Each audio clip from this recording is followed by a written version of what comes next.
Welcome to the very first episode of the Talkative Mom Show. This show is all about parenting, family, and how to be the best version of you. We'll be sharing information and resources that are going to help you thrive on this journey.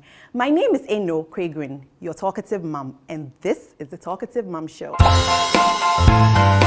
Hi, and welcome back to the Talkative Mom Show. We are at the beautiful Float Wellness Spa. This is a mommy wellness spa located at East Airport.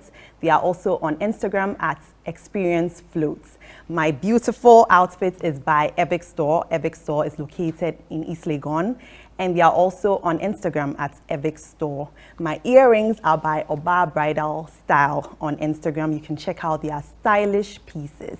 You love them. Today we'll be discussing living with disabilities in Ghana, and I have the honor of having Mrs. Beatrice Mahmood with us here. Hello, Beatrice. Hello. How are you doing? I'm good. You're doing well. But how are you really doing? Because I know you just had your fourth child, and you also happen to be the founder of Women and Children Living with Disabilities in Ghana, isn't it? Yeah, but how are you doing since having your fourth baby? Oh, it's not easy, but we are on it. So, like an article I just read, so we've made it despite the mysteries behind the. So, I want to take you back to your childhood, okay? Were you born with the vision impairment? You were born fully blind, or are you partially blind? Let me say that I was born with visual impairment, partially blind, but I was the fourth visually impaired among my siblings. Wow. And the fifth one too was visually impaired. So actually my mom had 11 kids, oh, wow. Of which 5 had visual impairments. Okay. Mm-hmm. And your parents? Yeah. Did they also have any form of disability?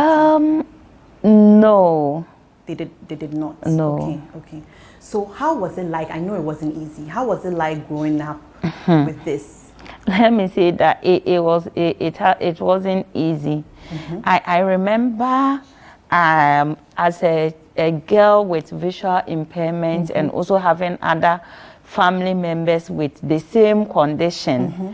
The stigmatization, right. The rejection, the limitation in play and having friends, mm-hmm. people to come to you, yeah. wasn't easy. And what I vividly remember was what my parents went through. Okay. Because they have children with disability, let me be specific, visual impairment. Mm-hmm. Whatever happens, that is the insult the people around the community will rain on them. Yeah. And so it wasn't easy. Even sometimes my older siblings getting to marry, they're like, this family, once you marry, you give birth to a visual impaired wow. person. And a whole lot of stigmatization. Okay. Yeah. So you're talking about being teased in school. I'm sure like all this happened. Were you able to make friends at all? It wasn't easy, but you see, when you were a child, you mm-hmm. don't even know what you are going through. Yeah. So even though people will be insulting you and they're like, you don't feel the magnitude of the problem until you grow up. Yeah. So let me say that I started education in the not special schools. Okay. So until they detected I had some cataracts, and so couldn't read from the board, and so I needed to be sent to a special school, that's one school for the blind. Okay. And my parents did not know the place. They were stranded. They didn't even know who to contact and the like. So it was a bit frustrating. But when I finally got to the school, because we were perhaps all visual impairment, we made friends. Okay. But after that, mm-hmm. going through the inclusive schools, and when I say inclusive schools, both visual impairments and non-visual impairments, that was where the challenge started, because it was there that people realized that this person has a visual impairment. This person is different. This person is different, yeah. And the like. And so making friends was a bit tough, because even if someone like you and come to you, they will say if you follow that person, you also become blind. And so I remember there was a lady who used to, come with study to them, then people would say that, oh, if you follow her, you also become visual impairment. So she went to tell the parents, and the parents told her that, oh, she should not worry, and that her grandma was once blind before she passed on. Yeah. So at what stage was this? When did you go to the inclusive school? How old were you? Let me say about 8 years, getting to the 9th year. But I'm sure with your situation, maybe you managed a little bit better than someone else who was probably from another home that had no sibling that was going through what you were going through. Yeah, it's a two-way affair. Maybe because I have other siblings that were visual impairments, it put a burden on our parents' resources, sending us to school. Actually, let me say that 3 did not have formal education because they didn't know where to send them to. So I started with the education. And I think we were linked up by a Catholic church in our community. So when I went and observed how my junior sister could not also see well, my parents did not know, but I had lived with the school, so I know that we have partial, we also have total. That is total. Partial means that you have some vision, and total means that you don't have any vision at all. So I told my parents that they should let me send her, and they said no, because her eyes, nothing shows that she is visual impairment. But I said okay, let me send her. If on the way she's not visual impaired, after all it's the same syllabus, so she can join the normal school, the so-called normal schools. So I took her to the school. But let me also say that on the other way around, if you don't also have anyone, maybe the stigma could have been better. Really? Yeah, because people will not tag your family as a family with disability. Maybe they will see the one person as a mere maybe coincidence or an accident that have just occurred. But we being many, we were seen as, cursed and a whole lot of stigmatization. And people did not even value our parents taking us to school because they were wondering what we will become in future. Yeah, sure they were like, what are you wasting school fees on? You know? Wow. So for you went through primary school, GSS, SS, and also went to university. Because you mentioned some time ago we met on another platform, and you mentioned you were even in Volta Hall, University of Ghana, isn't it? Wow. No, honestly, I'm proud of you. I really am. You've done so well. How has that been like studying? Because in Ghana, when it comes to physically challenged disabilities, there's no access. I mean, in certain hospitals, yes, there is. In certain, maybe, churches, yes, there is. But then, for the most part, we don't have that. So how have you managed? And I don't want you to dive into childbirth. We get there. I'm talking about being a student, going through the normal university and all that with no access. How have you managed? I will say that it has been God who have seen us through. The journey wasn't easy. You know, for the visually impaired, we use Braille. And when we started school, there wasn't much computer, technology to help. So you need to learn the Braille, and learning the Braille comes with its own challenge. And what kind of challenges? You know, you need to learn the alphabet. It also has its own alphabet constructions and the like. It's like French. You see, somebody who has studied French, you have accent aigu and stuff. So Braille also has its own challenge. And me, when I was beginning, it wasn't easy for me, though I could even spell, do certain things. So I'll ask someone, so what's A dot? How many dots does A have? Then she will mention it to me before I'm able to write what I can spell. But let me say that in terms of getting reading materials was very challenging because, like you said, access to information is a huge barrier in Ghana's education system. Most textbooks are in print. So we don't have some in Braille, easy to read, audio, and the like. So you mostly need to depend on your friends So who these friends too are really difficult to come by. Exactly. So you need to depend on them sometimes to read to you. So when they are reading, you have to struggle and memorize it. Wow. If not, you'll be in bad business. Meanwhile, we all take the same exams. And let me also say that one thing is that most of the teachers do not have special education. Yeah. So when they are also teaching the visually impaired, most of them don't use the more of descriptive approach. I remember sometimes they will even write it on the board when you cannot see. Yes. So getting used to spellings and like was a problem. I remember one thing that saddened my heart was when I was doing my master's. Okay. I have paid for the services. It is not free. Right. One lecturer was lecturing, so I told him that, oh, please, you need to spell what you are writing on the board and describe it. Actually, it was project management. Okay. And it had some bits of calculation and stuff, so I needed to grab the concept. Then he said it is not by force. He can choose to spell. I was shocked, and in fact, I was very sad that day. And after paying full school fees. Yes, and not even at the basic level, at the master's level, that you think people have traveled abroad, they have a lot of exposure and the like. That was what he told me.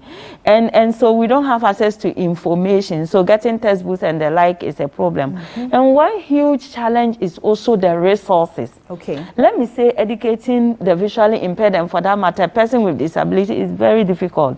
One Perkins Braille now costs, I think, 7,500. 7,500 Ghana cedis. Yes, to use for the brailing. Wow. And aside that, you also need a writing frame, which was a bit affordable. But then when you are brailing, your palm will be paining you. And it also takes a lot of time. And one thing I observed with my parents was anytime we came from vacation, my mom will go and be borrowing money here and there, go and take somebody's farm and be weaving. Because you see, when you are going to the boarding school, you need about 3 or 4 months provisions. Okay, yes. Unlike if I'm not in the boarding school, I can go to school and come and eat my mother's fufu. Yeah. If I'm not a visually impaired, I can help my mother to sell. Yeah. You see? But all these things, because you be in the boarding house, you are limited. Yeah. And they need to get this. I was commuting from Kumasi to Wa. Okay. And the road was very terrible. When they sent me, my dad used to send me. Wa was where your school was, your secondary school? Yes. Wow. And my dad used to send me. When he sends me, I have to sit on his lap because he cannot afford paying my ticket plus his because it was far. So I must say that financial this thing was hard. Was hard. And let me also say that, you know, as a child, you have the right to play, to socialize, and the like, and all these things were limited because when you go to play, it's in a way so bad then waha. And sometimes too, because of that, your parents would also want to protect you, so they don't even want you to go near your peers and the like. So when you grow up, you feel timid, you don't like socialization and the like because people have been stigmatizing and they might say something that will hurt you, so you want to stay in alone. And let me say that in relation to the physical environment is very terrible. I remember in Legon, there's this Tenge lecture hall. Yeah. There was one guy who has a physical disability who needed to be carried every time he goes for lectures by his friends and roommates to the lecture hall. Wow. And sometimes if he doesn't get someone to carry him, then he can't go. Then he can't go for lectures. And I mean, for we the visually impaired like me as a low vision, the building, the color contrast is not good. And sometimes when the tap is not flowing, you need to search for water and the like. It wasn't easy. Yeah. And you know, because I was also in school then. Now that you are saying it, you know, a lot of times when you don't have the disability, you see everything as normal. I know there are lots of staircases. Yes. And for me, it was just like, you know, everyone could just walk on it. Now that you are saying, I'm wondering how these people made it to class every day. And that is such a shame. Yeah. I want us to move to marriage and motherhood. Okay. But before we do that, we'll go on a quick commercial break. We'll be right back. Hi, and welcome back to the Talkative Mom Show. We are doing our Candid Chat segment. This segment is all about parenting, family. We have discussions on kids' health and many other topics. Today we are discussing living with disabilities in Ghana, and we have Mrs. Beatrice Mahmood, who is the founder of Women and Children Living with Disabilities in Ghana. So Beatrice, we were discussing, what your life has been living with, vision impairments. And I wanted us to delve deeper into how you met your husband, what marriage has been like and having kids, because now you're a mother of 4. So how did you meet your husband? Actually, I went to visit a friend who is also a visually impaired lady. Okay. So when I went there, he was there, but he was not the reason why I went, so I didn't even notice him. So when I went back that he told me, apparently the woman was his auntie. Okay. So he told her that if he could, she could talk to me and that he was interested in me. Then link the two of you. Yeah, so I said, oh, when the auntie talked to me, I said, oh, you're not interested. Then when she talked, then finally, yeah, we agreed. And after how long? How long was this? Well, I've forgotten the time I went to my friend, but I know that he was always asking of me for, let's say, 3 years or 2. Yeah. It took that long. Then you were not interested at the beginning at all. No, I wasn't. Wow. Okay. Okay. How long have you guys been married? Oh, we've been there for, let's say, almost 10 years. Oh, okay. Oh, wow. Yeah. Well done. And so you have 4 kids. Your firstborn is how old? 9. 9. And then the second is? 6. 6. And then the third? 2. And then now you have a baby. How many weeks is this baby? 3. 3 weeks. Oh, yes. Sorry, I pulled you from your home for this. Yeah, that's fine. Yeah. So I want you to walk us through what pregnancy was like. Pregnancy, because definitely you were visiting the hospital. So pregnancy, antenatal, what was that like for you? So personally, I have written an article. Okay. Going through what women with disabilities go through in terms of from conception to delivery and up to postnatal. So I titled it the mysteries behind childbirth in Ghana. We have made it. You see, as a woman with disability, when you are pregnant, the first impression is that women with disabilities are not supposed to even engage in sexual activity. Wow. So they are ill sexual and they are not supposed to be married. So you see most families rejecting marriages that are contracted between women with disabilities and non-persons with disabilities and the like. Yeah. So when they see you, the first comment they make is, yeah. They say it to your face. Oh yes. Wow. When someone you see, so disgusting. Wow. As if you are not a human being, you are not a woman and the like. And let me say that going through antenatal, most, I would say about 80-90% of midwives and even doctors do not have limited knowledge on disability. In Ghana? So, yes, in Ghana. Because when you go there, first of all, yes, so now they ask you that do you have a disability? If you mention it, that is all. It is just to get information. That's it. Nothing is done that is different. Yeah.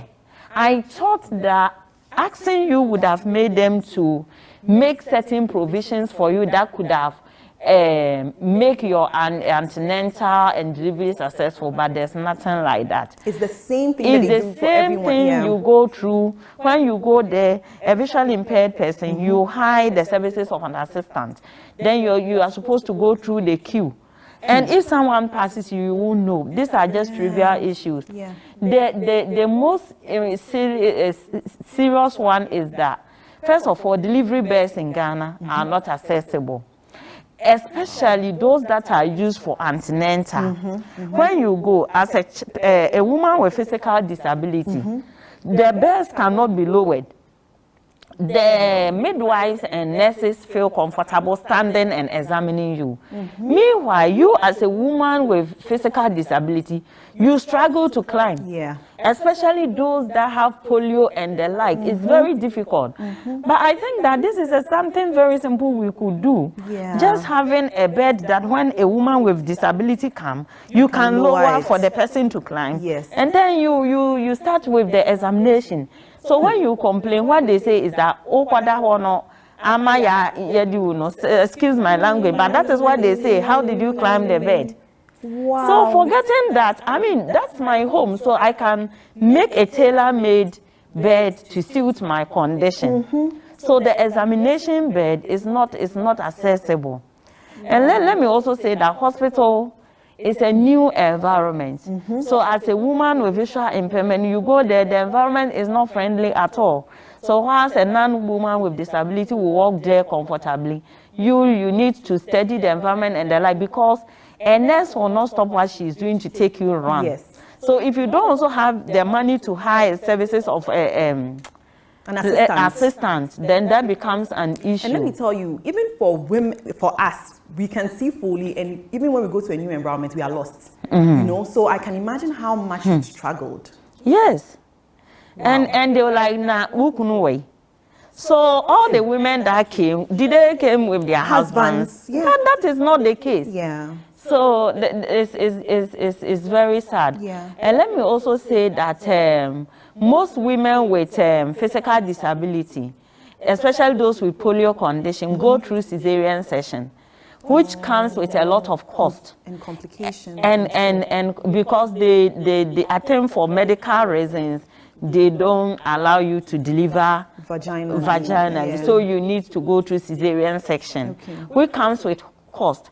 And also you need to get a VIP room because you need assistance 24/7, which also comes with cost. Because if not the disability, you could have mixed with your other mates. But if they are there, the nurses will sack them.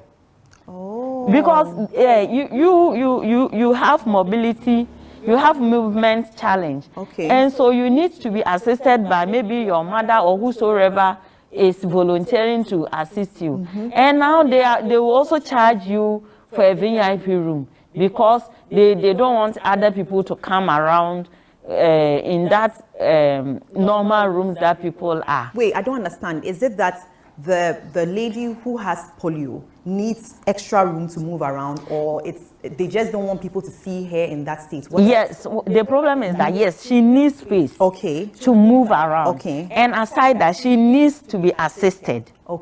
So if I'm a visually impaired and I deliver now, I need someone to be by me because, pick this for me, pick that for me. I remember when I just delivered recently, I needed someone to prepare me tea. I was already tired, and they have sacked my husband. So no one was there to prepare the tea for me until the next day that a friend came to visit me. You sacked your husband because the visiting hours were over? Yes. So if you need your comfort zone, then you need to go in for the VIP room. Yeah, where you can have the 24/7 assistance. Yes, and that's expensive. It's expensive, and they see it as luxury, which is not. Actually, it's a necessity. Yes. Not a luxury at all. Yeah. And I remember just about 4 months ago, a lady, a woman with physical disability lost her life because she had gone through cesarean section in Kolebu. She couldn't pay for her bill. We were just mobilizing to go and pay. And while she was staying, whatever happened, it got infected. It got infected and she passed away after being discharged. So, I mean, these are some of the challenges that we go through for the antenatal. And let me say that for parents with children with disability, if you also happen to give birth to a child with disability, have you imagined how a total blind a baby will sit down, crawl, walk, to develop all these fine motor skills. Yeah. Because if she or he is walking, she can walk to fire. True. She can fall into a pit, and because she can't see. Yeah. So the mother would have to be with her or he Constantly. 24/7, and that might lead to losing your job. Even some men running and leaving you. Just recently there was a story in the central region why people teased a lady that needed to go and abandon her baby because she's a child with disability. And these parents actually go through a lot. These cerebral palsy children, that one, because you cannot always ask permission from your work that, oh, I'm going, because the child development is very slow. So you need to be with her. Can you imagine a child of, let's say, 12 years, even when she's menstruating, doesn't know. So you have to assist her and the like, all time. So this leads to loss of job and even losing your partner or husband or whatsoever. You know what, let me ask you a quick question. Sure. Your husband and then your children, do they have any form of physical challenge? To God be the glory, no. None of them? No. Okay, wow. No. Because I can't imagine the amount of stress you would have been going through in your condition and then having to also take care of kids. Wow. But let me say that some women with disabilities give birth to children with disabilities. But it is not necessarily that because, okay, some could be because they are women with disability, but some are not also having any disability, but they also give birth to children with disability. Exactly. And I feel that your condition has debunked that myth. Yes. That once you have that, that's physical challenge, your child will also inherit it. Yes, exactly. Yes. Exactly. Wow. No, but let me just say that we are all proud of you. Thank you. The first time I met you, I said, I don't know how I'm going to work with you, but I know I'll work with you somehow. I know we'll have a great conversation because you have so much to share. Thank you. You have, is it a foundation that you have, or it's an actual, is it a business or it's a foundation? It's a non-profit organization. Okay. And it's called Women and Children Living with Disability. So it's women and children with disability in Ghana. Okay. Yeah. So when did you start this foundation? Actually, I started it last year, November. Yeah, so growing up as a child with visual impairment and also observing how my parents suffered going through stigmatization, discrimination, a whole lot. Then growing up to join other children with disabilities, learning more of different problems, and going through life journey, and also working in organizations of persons with disability. I observed that even though we've been talking on general disability issues, women, children, and caregivers of children with disabilities have unique needs that needs to be projected very well. So that actually motivated me to dive into that sphere and see how we are able to pay attention to the unique needs of women. So for instance, I'm a woman with disability. We could also have a man with disability, but what I will be going through will be different from the man with disability. And we have a society where men always dominate. So even in the disability sector, that thing also exists. So I thought of, projecting women and children with disabilities as well as their caregivers, so that their unique needs could be met. Okay, great. You're doing awesome. How can someone donate to this non-profit? Okay, thank you very much. So, as I said, we've just started, and so we are really welcoming donations, volunteers, partners, and the like. You can donate. Actually, we have a bank account, but we'll project it later on. If you want. Project it later. And where are you located? Do you have a physical building? We are located at Mota, Mile 7. Okay. Achimota Mile 7. Okay. And online, is there a way we can reach you? So we are VOAC Ghana. VOAC Ghana. When you go to Facebook, Instagram, or Twitter, you search for VOAC Ghana. We are there. And so basically, what we do is that we are anticipating for a Ghana where there's inequality, or there's no inequality, unfairness, and there's the fullest enjoyment of the fundamental human rights of women and children with disabilities and caregivers, and where they are empowered to take up their rightful position. Let me say that, you see, in the Convention on the Rights of Persons with Disability, they have general provisions in that convention, but they have also specific ones for women and children, because even the UN recognized that they have special needs that really needs to be addressed. First of all, we've been left behind for a longer period, and we have our needs, and so there's the need for the society to support us, to actually empower us so that we can fit well into the society and enjoy our fundamental human rights. No, that sounds amazing. I'm sure we'll have lots more conversations outside this segment. But thank you so much, Beatrice. Thank you. You're doing awesome. Welcome.